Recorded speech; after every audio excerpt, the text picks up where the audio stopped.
Hello, this is Unit 4, Folder 3, Post Reconstruction Era. So this is Chapter 14 in the book, pages 95 to 98. Alright, so to start, we start with the Reconstruction Era begins. So the first thing is black codes, and we have to give examples of laws, right? So what are black codes? Black codes are laws passed by Southern governments that impose harsh restrictions on freed. So examples of black codes include it illegal for freedmen to hold office, to travel freely, or to serve on a jury. So what was the Civil Rights Act and what did it do? So Civil Rights Act was an act passed by Congress and it granted freedmen full political equality. And afterwards, to ensure that the law would not be held unconstitutional by the Supreme Court, Congress actually rewrote the act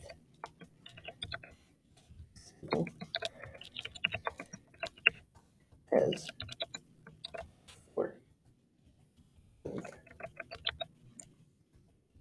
Amendment to the Constitution. So what specifically did that 14th Amendment look like? Well, it granted full U.S. citizenship to all former slaves. It also required that states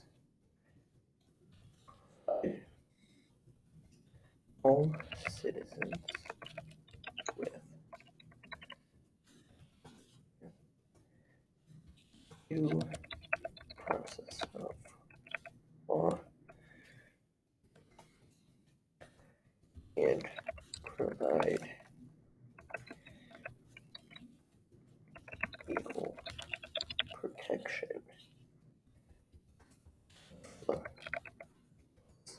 Finally, you have the Reconstruction Act, and this is actually on page 96. It was passed in 1867, and this act established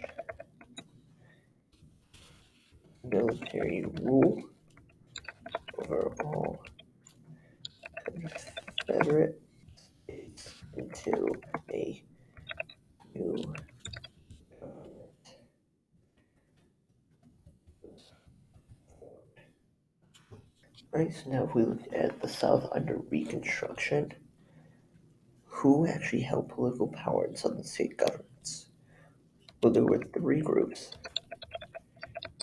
freedmen, carpetbaggers, and scalawags. And what do these words mean? Well, a carpetbagger was a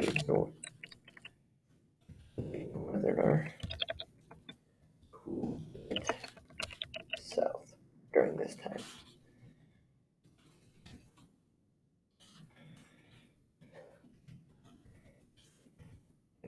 Scalawag was a southerner who sided with the North. No Confederates were allowed to hold any political power during this time. So what political achievements did this government? First, African Americans held positions of authority as well as free statewide public public school systems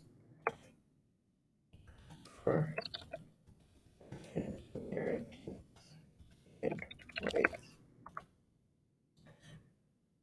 And finally, it banned racial discrimination. Alright? So now what is sharecropping? So it really didn't differentiate much with slavery.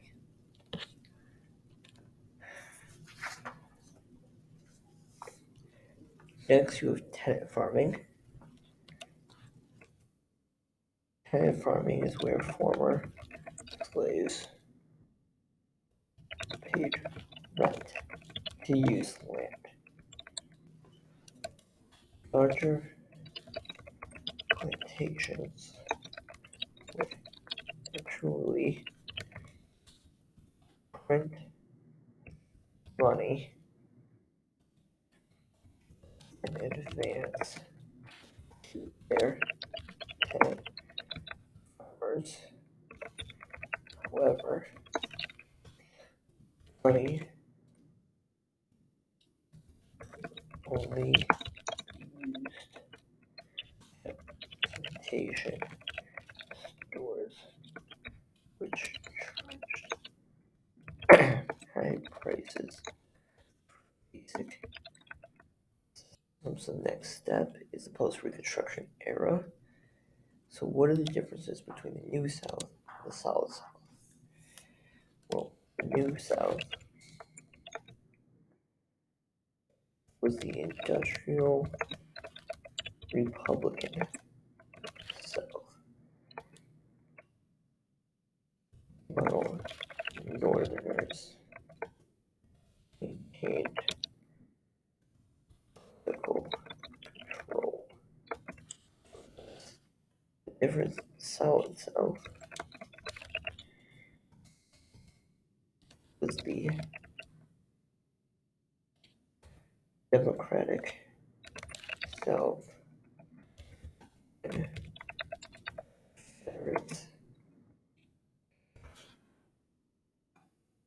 When Confederates were able to hold office.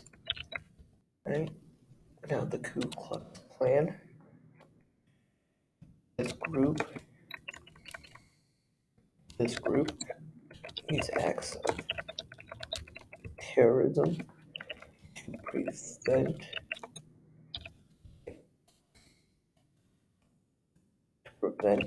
granting civil rights to African. Right, so what were Jim Crow laws? Jim Crow laws forced African Americans to use separate public facilities, bathrooms, or schools. Segregation. What do you describe this separation between races? Right?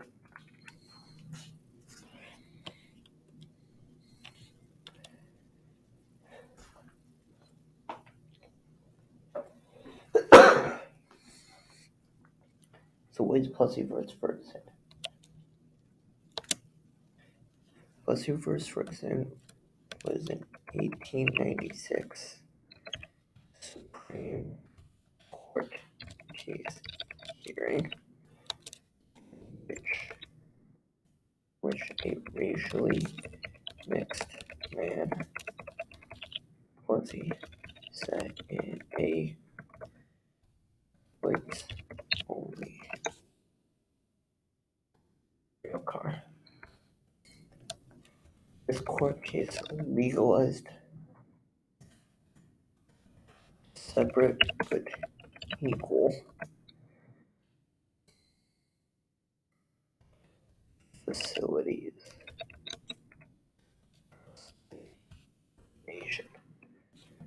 Right? And now at the bottom of page 98, you have methods used to deny African Americans their political rights. The first one were literacy tests, which were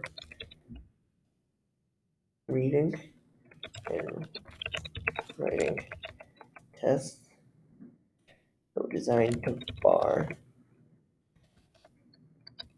freedmen from voting, as very, very few actually had an education. You also had poll taxes.